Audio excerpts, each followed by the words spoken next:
Oremos. Eterno nosso Pai, eterno nosso Rei, muito obrigado, Senhor, por podermos te prestar culto, por podermos te louvar e principalmente, Senhor, por podermos ouvir a Tua voz através do estudo da Tua palavra. Como um Pai, Senhor, por favor, agora nos ensina da Tua palavra. Que ao abrirmos a Tua palavra, Teu Espírito fale através dela. E que não só aprendamos cognitivamente, mas que possamos praticar aquilo que aprendermos. Nós pedimos isso e Te agradecemos.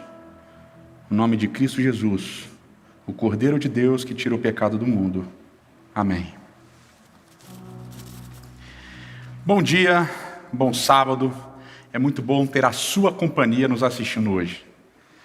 Durante esses meses de pandemia, uma das pouquíssimas coisas boas tem sido estar aqui, gravando nosso culto, transmitindo para vocês.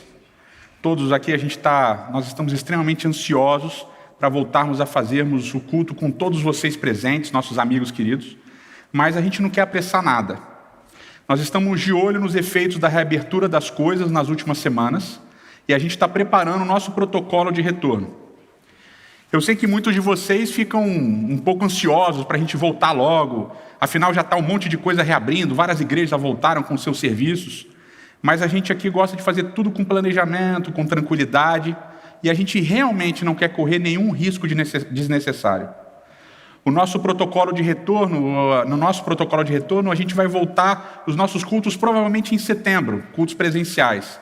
Se tudo continuar como está, se a gente não tiver nenhum novo surto, nenhum novo crescimento de internações, e a gente vai seguir todos os protocolos da prefeitura para tentar manter essa estabilidade da contaminação e manter a situação hospitalar também controlada. Então, junto com o nosso grupo de médicos, a gente está começando a fazer treinamentos com os nossos voluntários, o pessoal da recepção, diaconato e assim por diante. Mas como a gente tem muitos voluntários, a gente vai fazendo com pequenos grupos, e isso vai tomando tempo. Então fica tranquilo, controla a tua ansiedade e continue acompanhando a gente nas nossas redes sociais para saber exatamente quando nós vamos voltar e como vai ser esse retorno. Bom, todo início de série, eu gosto de relembrar uma coisa muito importante para você. No nosso planejamento de séries desse ano, nós contemplamos um tema que a gente acha essencial, porque ela é uma espécie de chave interpretativa de toda a Bíblia. E assim, desde o início desse ano, nós estamos trabalhando várias situações importantes e passando por toda a Bíblia até chegarmos a Cristo, lidando com o tema das alianças. Nós vimos, por exemplo, sobre a aliança do Éden, na série No Princípio. Nós vimos sobre a aliança com Noé e com Abraão, na série Arquétipos, que foi uma das últimas séries. E na última série, a série chamada Sinai, nós vimos vários elementos importantes da aliança chamada Aliança do Sinai. A construção desses temas, a partir do texto bíblico, ela é vital para a gente preservar um frescor de algumas ligações importantes que a gente faz hoje muito rapidamente.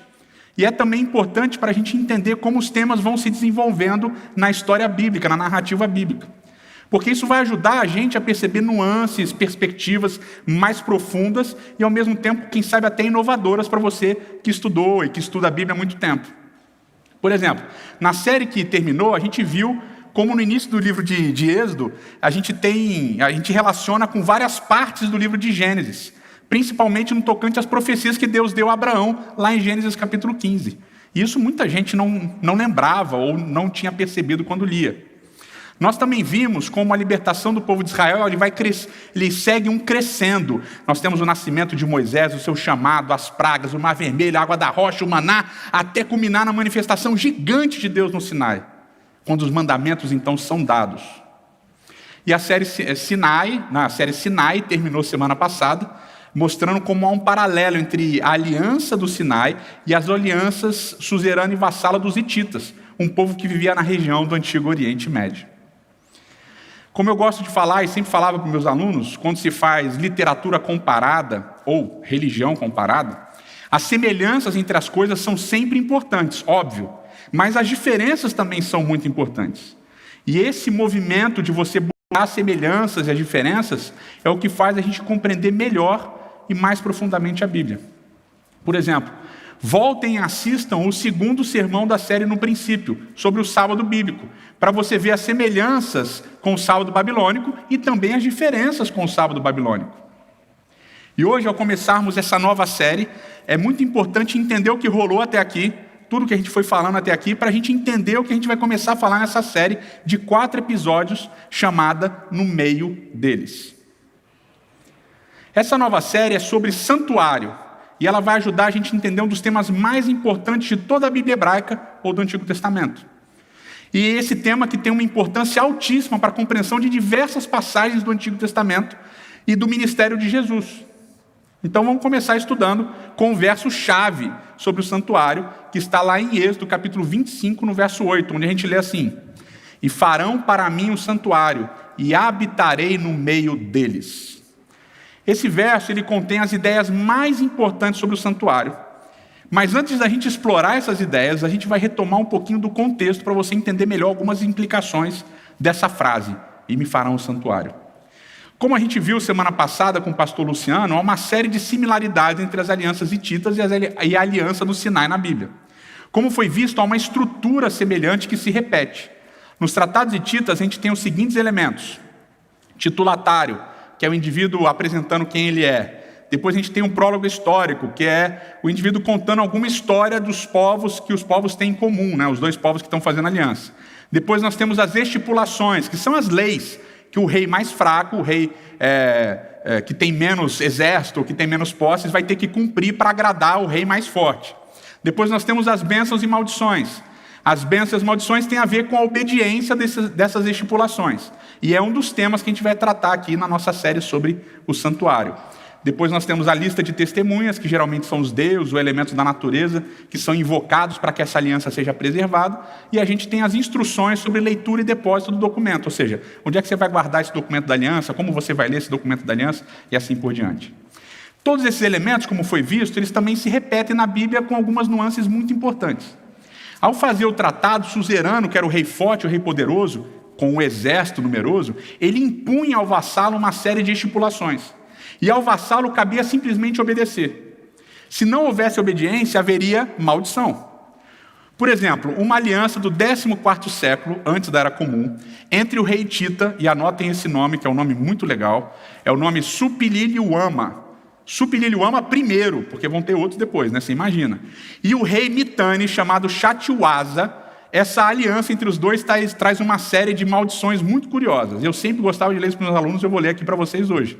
Diz o texto assim, ó: E você, Shatiwasa, que era o rei vassalo, se o rei vassalo, né, o Shatiwasa, não obedecesse às estipulações do rei Supililiuama, primeiro dos hititas, as maldições são as seguintes, eu listei algumas aqui, ó. E você, Shatiwasa, que você seja tirado do seu trono, que o chão se transforme em gelo para que você escorregue, que o solo do seu país seja pantanoso, traiçoeiro, e você caia, e não seja capaz de atravessá-lo. Que os milhares de deuses sejam seus inimigos e que eles destruam você e o seu povo. Então, olha só que interessante, né? Essas maldições aqui, né? Até transformar o chão em gelo para o cara escorregar, cair e morrer, né? Então, há dezenas desses tratados que foram achados, são achados arqueológicos extremamente importantes. Em todas essas maldições, a linguagem é basicamente usada para dizer que sem obediência haverá destruição e morte. A linguagem, em muitos casos, é uma linguagem poética, como vocês leram, mas o resumo é bem simples. Se você não obedecer, você morre, nem que seja escorregando no gelo.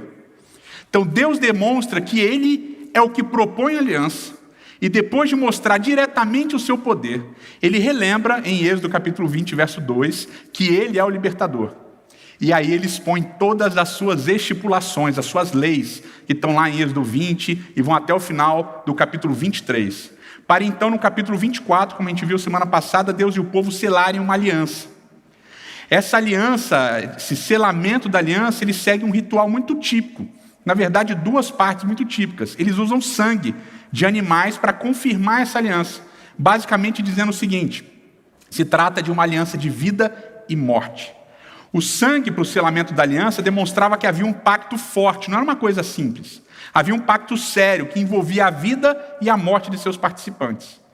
E depois disso, eles celebram comendo, e diz o texto: e subiram Moisés e Arão, e Nadab e Abiú, que eram filhos de Arão, e 70 dos anciãos de Israel, e viram o Deus de Israel, sobre cujos pés havia uma como pavimentação de pedra de safira, que se parecia com o céu na sua claridade. Ele não estendeu a mão sobre os escolhidos dos filhos de Israel, porque viram a Deus, e comeram e beberam. Essa parte eu gosto bastante, comeram e beberam, né? A aliança é celebrada não só com sangue, mas também com uma refeição oferecida por Deus. Todos eles comem diante de Deus. Há sangue por todos os lados. E depois desse sangue por todos os lados, vem a refeição festiva. E eu preciso relembrar a você que você guarde essas cenas na sua cabeça. Porque quando você lê, por exemplo, o livro de Apocalipse, essa cena de sangue e comida fazem todo sentido. Nesse contexto de selamento de aliança, em que Deus propõe essa aliança de vida e morte, logo após estabelecer preceitos, estipulações, leis que deveriam ser cumpridas, Deus apresenta então a proposta de um santuário. Quer dizer, o santuário é algo que vem após o selamento da aliança. Vocês precisam guardar isso, há uma ordem. A ordem das coisas, ela não é uma bobeira. Muitas vezes a ordem das coisas, ela muda toda a dinâmica de um contexto. O contexto realmente importa. Por exemplo, eu lembro quando a Vanessa, minha esposa, estava grávida do nosso primeiro filho. A primeira gravidez da Vanessa. Então, eu sou só um pouco ansioso, estava bastante ansioso, desesperado basicamente.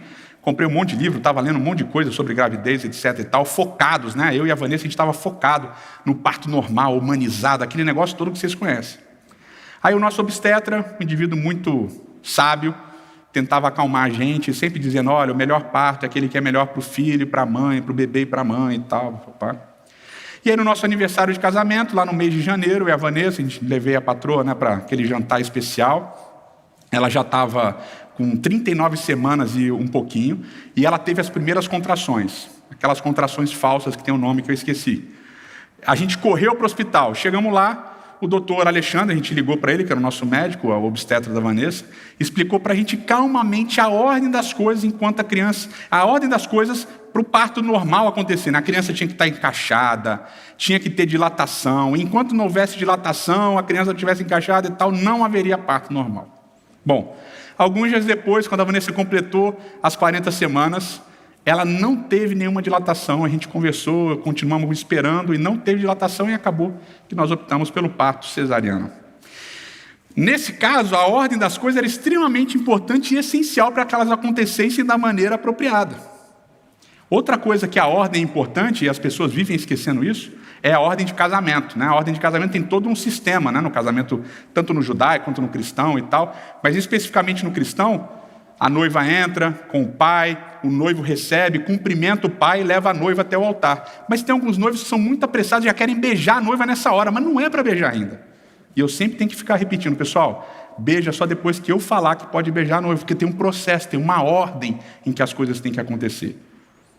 Bom, voltando ao nosso texto-chave lá em Êxodo, capítulo 25, verso 8. A gente vai dividir em 3 partes. O texto diz assim: e farão para mim um santuário, e habitarei no meio deles. As 3 partes são: e farão para mim um santuário, e habitarei no meio deles. O primeiro santuário é feito, a parte mais importante, o santuário é feito para Deus. O santuário não é feito para o ser humano, ele não é feito para Israel. O santuário é feito para Deus. E essa frase eu fazia meus alunos repetirem exaustivamente: o santuário é feito para Deus. O texto é extremamente claro: e farão para mim, ve'asu li em hebraico, farão para mim. O segundo ponto que é óbvio é que o povo vai fazer um santuário. Literalmente, santuário quer dizer um lugar santo. A palavra no hebraico é mikdash, que significa lugar santo. Como nós já vimos, a ideia de santidade ela está ligada a algo separado para um propósito que é eminentemente espiritual e religioso. O terceiro ponto importante é o propósito de ter um lugar separado para Deus é bem específico aqui em Êxodo 25:8. Deus quer habitar no meio do povo. A expressão betorram, Deus quer habitar no meio do povo. A presença de Deus no meio do povo é o propósito básico do santuário. Bom, continuando, de Êxodo capítulo 25, verso 10, até Êxodo capítulo 40, verso 38, nós vamos ter a descrição do santuário e depois a descrição da construção do santuário propriamente dito. E a gente tem 2 capítulos apenas que são uma exceção. Êxodo capítulo 32, 33, que falam do bezerro de ouro, e a outra exceção, o capítulo 34, que vai falar da solução do problema do bezerro de ouro. Tá? E a gente não vai ter tempo de falar sobre o bezerro de ouro nessa série, mas no futuro talvez a gente faça alguma coisa sobre esses 3 capítulos, que são capítulos muito interessantes. Bom, o santuário é basicamente como segue nessa ilustração bem simples que vocês vão ver na tela de vocês. Então vocês estão vendo aí, eu gosto dessa imagem, porque nessa imagem a gente tem uma dimensão exata de como o santuário é construído. Vocês estão vendo aí na tela de vocês, são 2 quadrados perfeitos. No primeiro quadrado perfeito, que está à direita aí na sua tela, que você está olhando, você tem a entrada do santuário. É o pátio, né? A gente chama de pátio. Está aí, em inglês está outer court, é o pátio. No meio do pátio você tem o altar de holocaustos, é onde as ofertas são oferecidas. Depois você tem, e aí está em inglês, um círculozinho pequeno, o laver é uma pia de bronze, onde o sacerdote então lavava as suas mãos. E aí você tem a segunda parte do santuário, que é esse outro quadrado perfeito que está na sua esquerda. Nesse quadrado perfeito, ele começa com a entrada do lugar santo, né? Aí em inglês, holy place, é o lugar santo. E nesse lugar santo você tem 3 móveis. Você tem, à direita de quem entra, uma mesa de pães, né? Onde vão ter 12 pães, são chamados pães da proposição, a gente já vai falar sobre isso. E à sua esquerda, a esquerda de quem entra, nós temos a menorá, também conhecida como candelabro de 7 bocas. E continuando bem na frente, né, de quem entra, nós temos um altar chamado altar de incenso e uma cortina. E aí no centro desse segundo quadrado perfeito, nós temos a Arca da Aliança. Então esse é, como pode dizer, a planta básica do santuário. Essa é uma das plantas que eu mais gosto, tem várias diferentes, mas essa é uma das que eu mais gosto. Então a gente vai descrever devagar, por partes, resumidamente, os móveis, que eu sei que muita gente tem essa curiosidade. O primeiro móvel, a gente vai começar descrevendo exatamente no flow de entrada, né, na sequência de entrada, a gente tem o altar de sacrifícios. E você pode encontrar isso lá em Êxodo, capítulo 27, do verso 1 a 8. Ele era feito de madeira de acácia, de mais ou menos 2 metros e 20 centímetros de altura e de comprimento, meio quadradão. E aí ele tem 1,30 metro de altura. Nesse altar de sacrifício, você vai ter 4 chifres com 4 pontas, né? Os chifres indicavam a ideia de força, de poder. E vai ser uma peça só, toda coberta de bronze, tá? Feita de madeira, coberta de bronze. Além disso, esse altar ele deveria ter um lugar para cinzas serem recolhidas, o braseiro para o fogo, garfos e grelhas, tudo de bronze. Todos os móveis deveriam ter argolas e bastões para eles serem carregados. Então isso eu nem vou repetir nos próximos móveis, tá? Todos tinham que ter argolas e bastões para serem carregados nos ombros dos sacerdotes. O segundo móvel é justamente a bacia de bronze. Ela vai ficar entre o altar de sacrifícios e a entrada da tenda, como vocês viram naquela descrição. Essa bacia era toda de bronze e servia para colocar água. O objetivo era justamente que as mãos e os pés dos sacerdotes fossem lavados antes deles entrarem na tenda. Tá? Então limparem as mãos e os pés. O terceiro móvel, agora quando você entra no lugar santo, olhando à sua esquerda, é o móvel o candelabro de 7 bocas ou a menorá, né? Esse candelabro ele é todo feito de ouro, vai ter 7 bocas, como eu falei, ouro maciço, especificamente, segundo o texto. E ele e o texto diz bem claramente que vão ser 34 quilos de ouro que vão ser usados para fazer esse candelabro de 7 bocas. Vão ter vários detalhes nesse candelabro que estão lá descritos no texto de Êxodo que vocês viram na sua tela. Vai ter o formato das bocas, vai ter desenho de flores, tudo isso daí está especificado no relato lá de Êxodo. Esse móvel vai ficar, como eu disse, à esquerda de quem entrava no santuário. O azeite que vai ser usado para acender essas 7 lâmpadas também é especificado no livro de Êxodo, tá bom? O outro móvel é a mesa dos pães, né? Deveria haver uma mesa de pães de madeira de acácia de 88 centímetros de comprimento, por 44 centímetros de largura e 66 centímetros de altura. Essa mesa ela vai estar revestida de ouro e sobre ela deviam estar 12 pães, chamados pães da proposição. Literalmente, no hebraico, a tradução seria pães da presença. 12 pães para simbolizar cada uma das tribos de Israel, né? Os 12 filhos. Bom, o outro móvel, o último móvel do lugar santo é o altar de incenso. E você pode ver a descrição lá em Êxodo capítulo 30, como está aparecendo aí na sua tela. Também esse altar de incenso vai ser feito de madeira de acácia, como o altar de sacrifícios. Também vai ser quadrado, 45 centímetros de comprimento e de largura também, e vai ter uma altura de 90 centímetros. Também vai ter 4 chifres nas extremidades, assim como o altar de sacrifícios, e também vai ser todo revestido de ouro. Ele vai ficar bem na parte chamada santa, imediatamente antes da cortina que dividia os 2 espaços dentro da tenda principal. O espaço do lugar santo e o espaço do lugar santo dos santos. Tá? O incenso que você vai oferecer nesse altar também é cuidadosamente descrito. São uma série de especiarias designadas para compor esse incenso, que vai ser queimado com brasas que vão vir do altar de sacrifício. Eu vou fazer só um parênteses aqui rapidinho antes de falar do último móvel, porque uma coisa muito curiosa, a gente vai escrever um artigo sobre isso, talvez fazer uma série aqui, falar alguma coisa sobre isso, que é muito interessante, que é o nome das especiarias. Esse conjunto de especiarias aparece aqui em Êxodo para falar do incenso, e também vai aparecer no livro de Cântico dos Cânticos, que é um livro bem interessante, um dia a gente fala sobre isso. O último móvel, o 6º móvel, o móvel que vai ficar na parte mais interna do santuário, no lugar santo dos santos, é a arca, chamada Arca da Aliança. O móvel que vai ficar dentro desse lugar santo dos santos também vai ser feito de madeira de acácia, revestida por dentro e por fora com ouro. Os outros móveis vão ser só revestidos por fora. Essa arca vai ser revestida por dentro e por fora. Tá?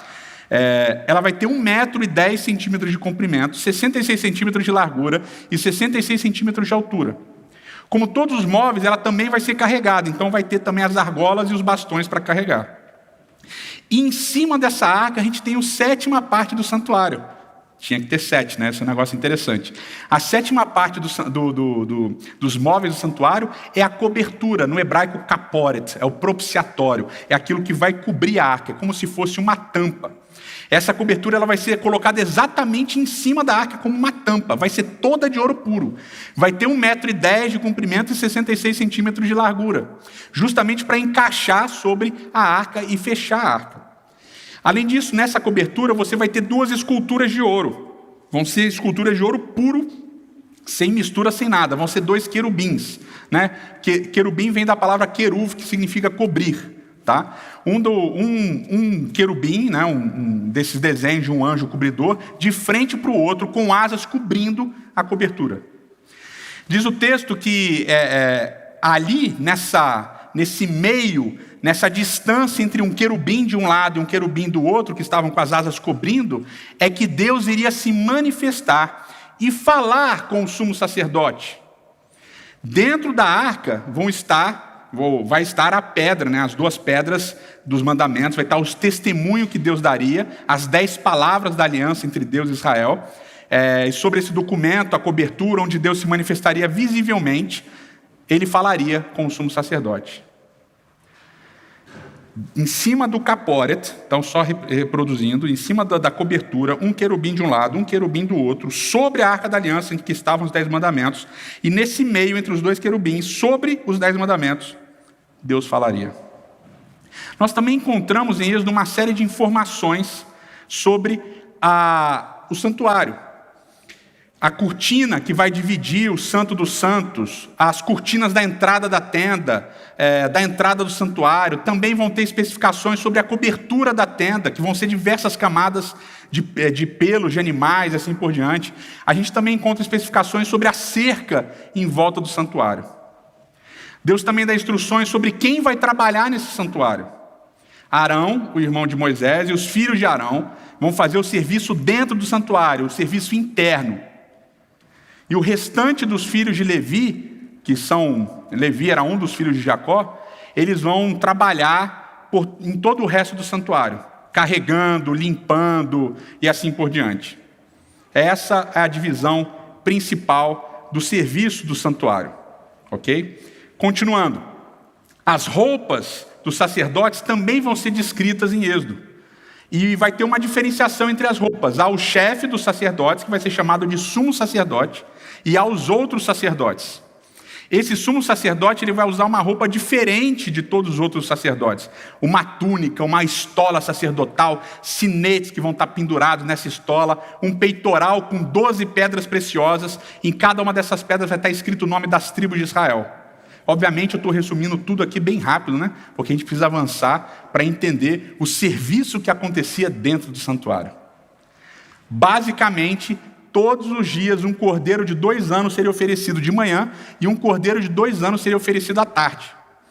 Isso era feito diariamente, seria feito diariamente.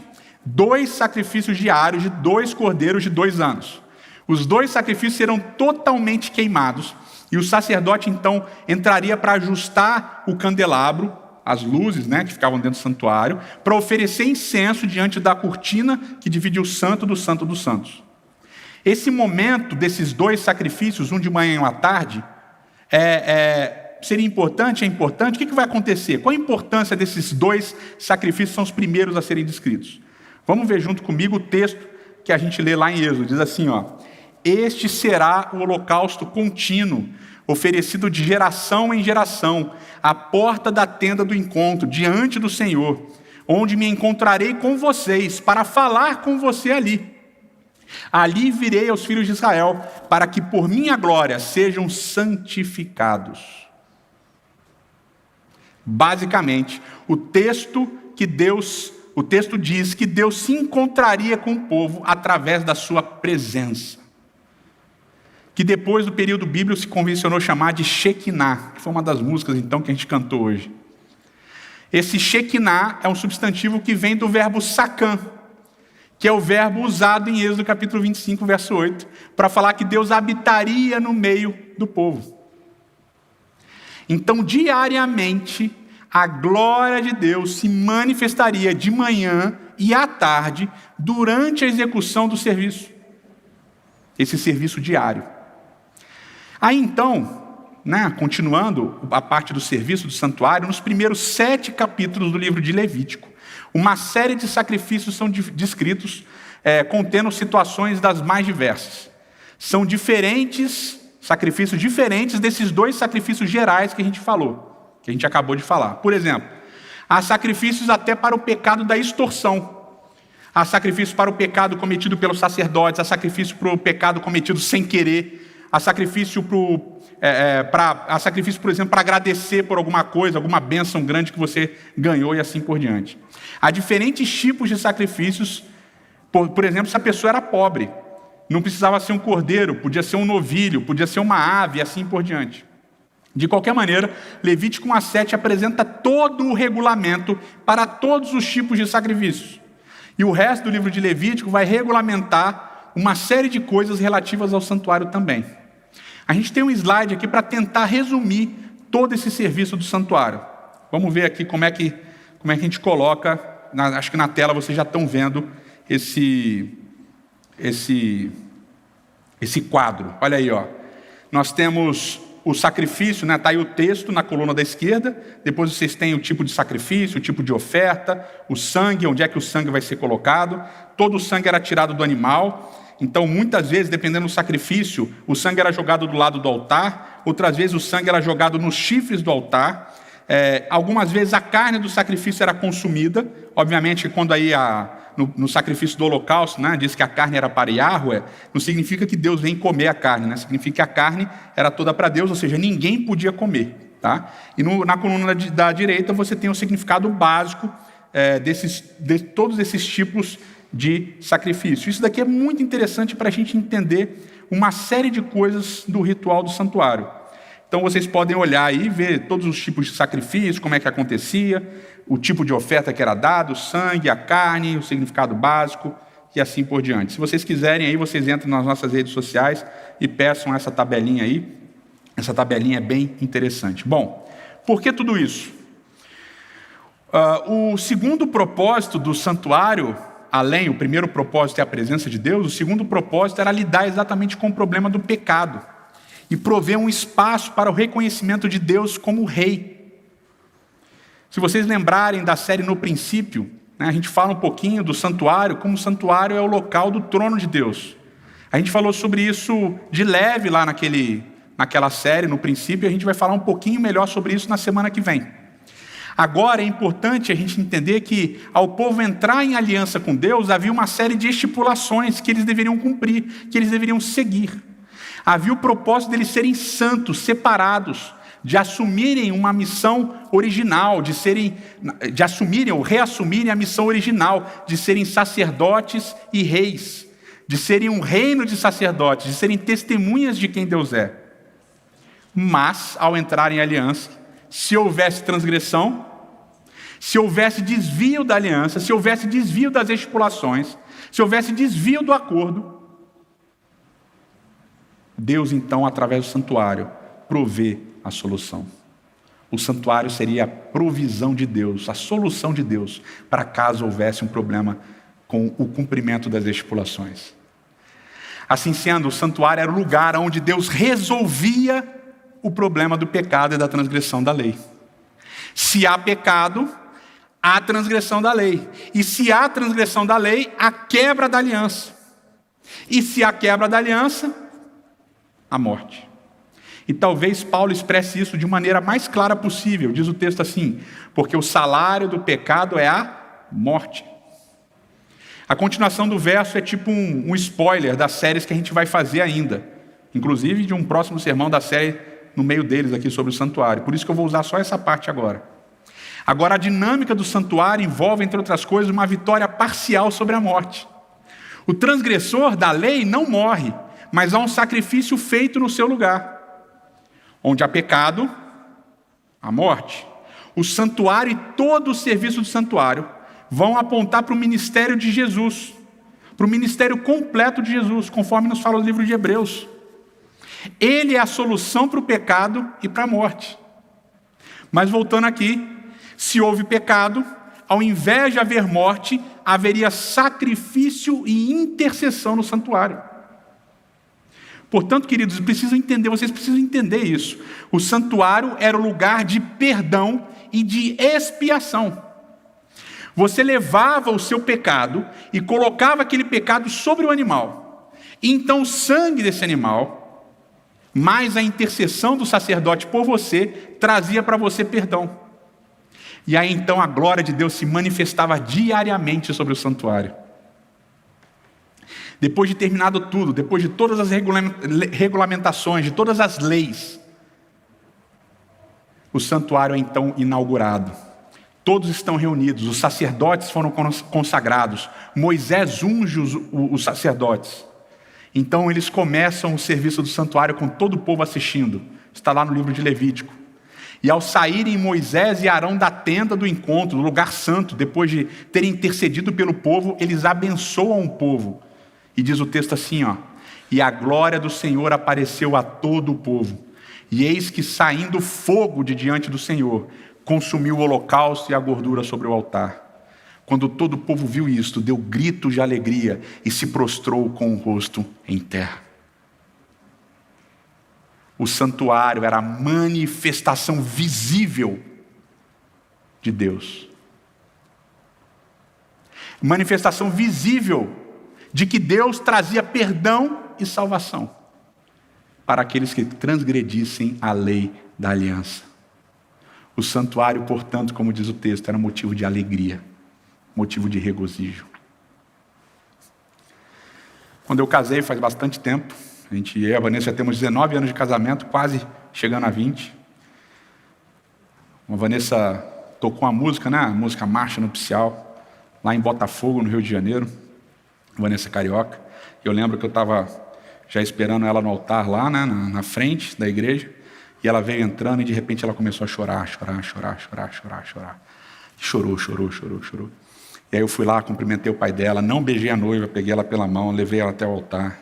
Ficamos de frente para o pastor e a Vanessa não parava de chorar. A Vanessa chorou tanto que o pastor que fez o nosso casamento, grande amigo, maravilhoso pastor, Zé Silvio Ferreira, ele olhou assim para ela e falou assim, Vanessa, é um dia de alegria, não é para chorar.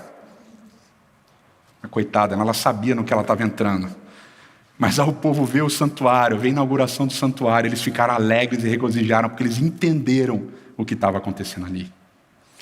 E para concluir, eu queria falar com vocês sobre uma expressão muito simples, mas muito bonita, muito profunda, que é a expressão Betorram, que em português está nas nossas Bíblias, no meio deles, que é exatamente o título da nossa série.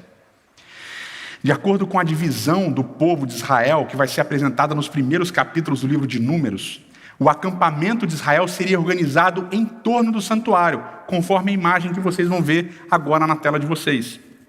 Olha que organização fantástica. Então, o santuário está no meio do povo. Essas pequenas tendas que vocês estão vendo ao redor do santuário são as tendas dos filhos de Arão, ok? Divididos ali, os filhos de Levi, de Arão, divididos ali, os coatitas, meraritas, todos eles vão trabalhar no santuário. De frente para a entrada do santuário, você tem a tenda da família de Moisés e de Arão.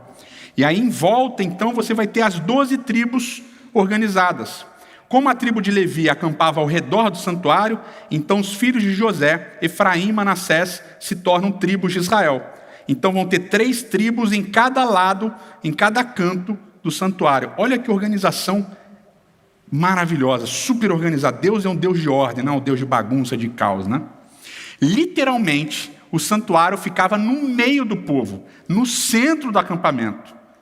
Resumidamente, o santuário, a casa de Deus, o lugar separado por ele para ser a sua morada, ficava literalmente no meio do povo. E resolvia 2 problemas. Primeiro, a presença de Deus. Segundo, o pecado. E é por isso que a ênfase de Êxodo 25:8, na minha opinião, é a expressão para mim. Ela é vital. Nada do que acontece no santuário tem a ver com a ação do ser humano. Tudo no santuário gira em torno de Deus. E na semana que vem a gente vai ver um pouquinho mais sobre isso. Tudo que está envolvido na relação do santuário com o Éden, o santuário aponta para uma realidade muito maior e mais profunda do que simplesmente um lugar. Mas por isso já é vital entender agora, com essa introdução, que o santuário não é um paralelo da igreja. A gente vai ver isso nos próximos sermões dessa série. Agora vamos voltar para a expressão Betorram, no meio deles. Ela é formada de 3 partes, essa palavrinha é formada de 3 partes. Você tem a preposição be, você tem o substantivo taver, que significa no meio, né, meio, e você tem o sufixo pronominal de terceira pessoa do plural, am. Gostaram, né? Interessante. O curioso e importante é que a preposição be pode ser traduzida da seguinte maneira: em, por e entre.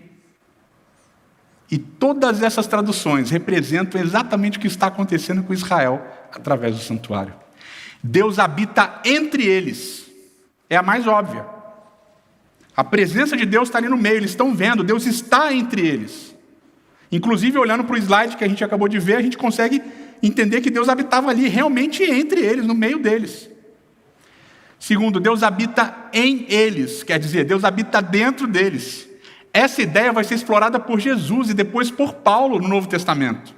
Jesus fala sobre o reino nos mesmos termos do santuário, deixando a mesma amplitude de significado dessa preposição be, na frase que ele diz: porque o reino de Deus está entre vocês. Essa expressão entre vocês também pode ser traduzida como: o reino de Deus está no meio de vocês. E aí Paulo, mais em alguns anos depois, algumas décadas depois talvez, ele vai elaborar algumas partes do livro de Coríntios, que nós somos como um templo do Espírito. E portanto o Espírito habita em nós, dentro de nós.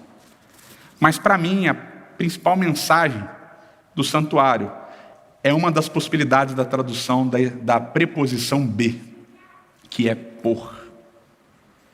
E assim nós teríamos então Êxodo 25:8 dizendo assim: e me farão um santuário para que eu possa habitar por meio deles. O santuário é a morada de Deus. O santuário é a presença de Deus. O santuário é a solução para o pecado e para a transgressão. E o santuário está no meio do povo de Israel, para que Deus habite no mundo por meio deles. Ainda hoje, essa deveria ser a realidade da nossa experiência com Deus. Ele habita entre nós, Ele habita em nós, mas principalmente, Ele habita por meio de nós. A mensagem do santuário ontem e hoje é a de que Deus está no mundo por meio de nós. Se há algo incômodo em professar uma crença religiosa hoje, é lidar com o sofrimento, principalmente o sofrimento alheio. Tentar encaixar a presença de Deus, a soberania de Deus, o amor de Deus, a justiça de Deus, quando alguém está sofrendo, é uma tarefa muito difícil e muito arriscada. Arriscada porque a nossa compreensão da dor alheia é sempre simplista, egoísta e limitada. A dor e o sofrimento alheio, a dor e o sofrimento do outro parecem um convite ao questionamento e à dúvida. A crítica que a gente ouve, muitas vezes a gente ouve hoje, por causa desse quadro de pandemia, de problemas sociais e econômicos, é: aonde está Deus? Deus tem ignorado o que tem acontecido? Deus está fazendo vista grossa? Parece que Deus não está presente mais. Parece que Deus não faz mais morada nesse mundo. Aonde está Deus enquanto a violência rola solta no nosso mundo, no nosso país? Aonde está Deus enquanto vários dos seus filhos são discriminados, perseguidos, violentados por sua cor, por sua opção sexual, por sua raça, por sua etnia ou pelo gênero? Aonde está Deus? É a pergunta que a gente mais tem escutado nos dias de hoje.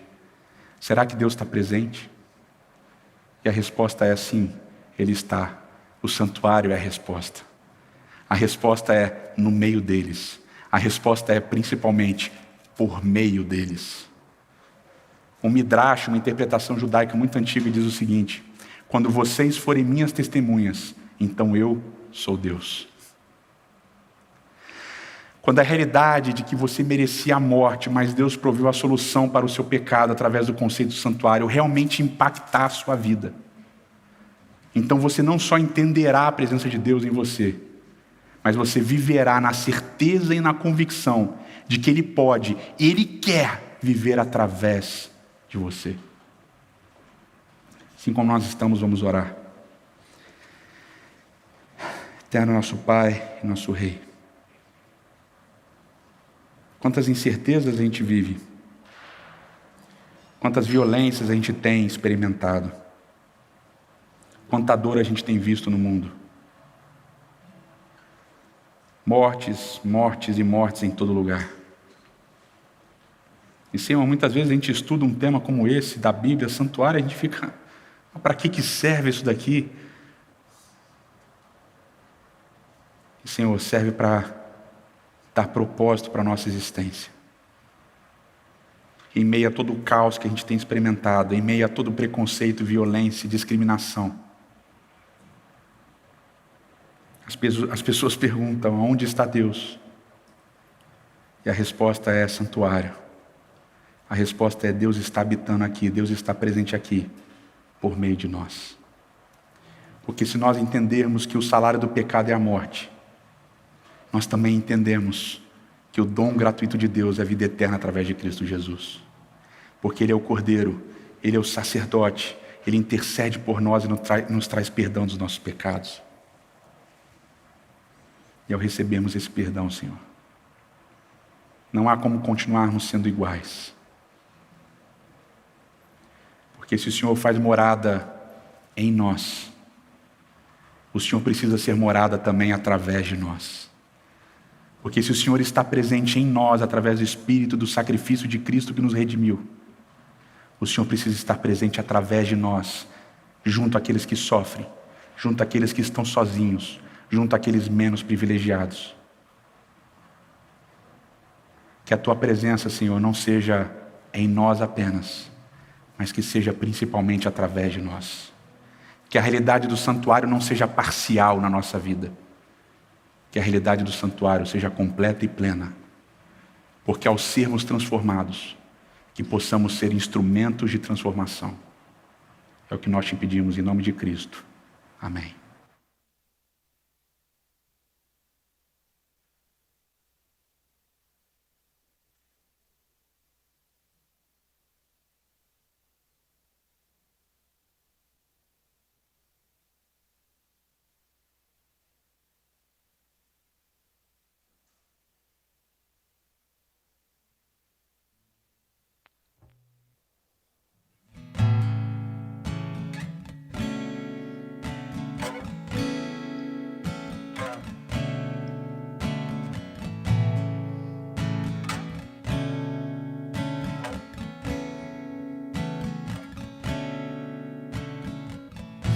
Quão amáveis são os teus tabernáculos, Senhor dos exércitos.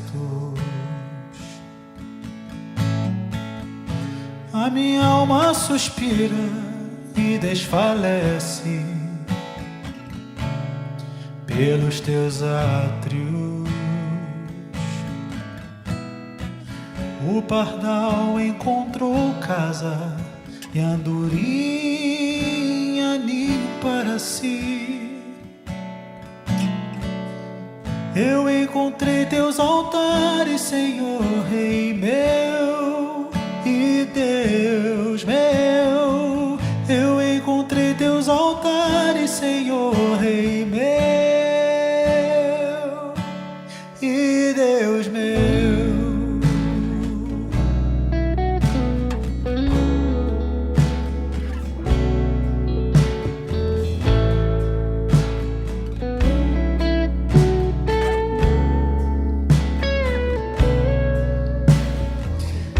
Bem-aventurados aqueles que habitam em tua casa, pois só um dia, Senhor, nos teus átrios valem mais que 1000. O pardal encontrou casa e a andorinha ninho para si. Eu encontrei teus altares, Senhor, Rei meu e Deus meu. Eu encontrei teus altares, Senhor, Rei meu e Deus meu.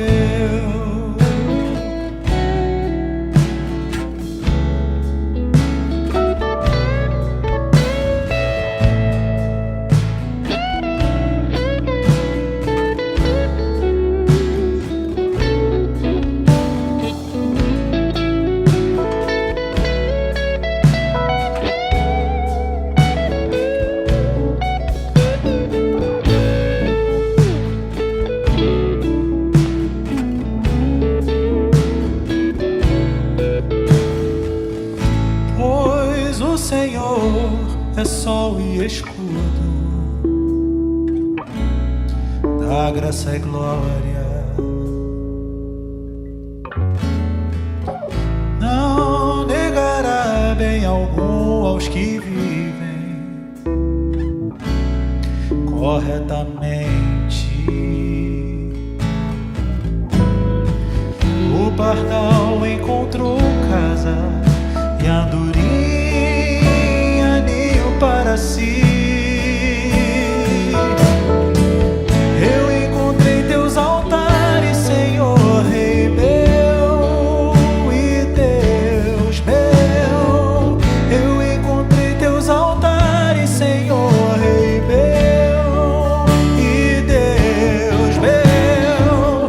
Eu encontrei teus altares, Senhor, Rei meu e Deus meu. Eu encontrei teus altares, Senhor, Rei meu e Deus meu.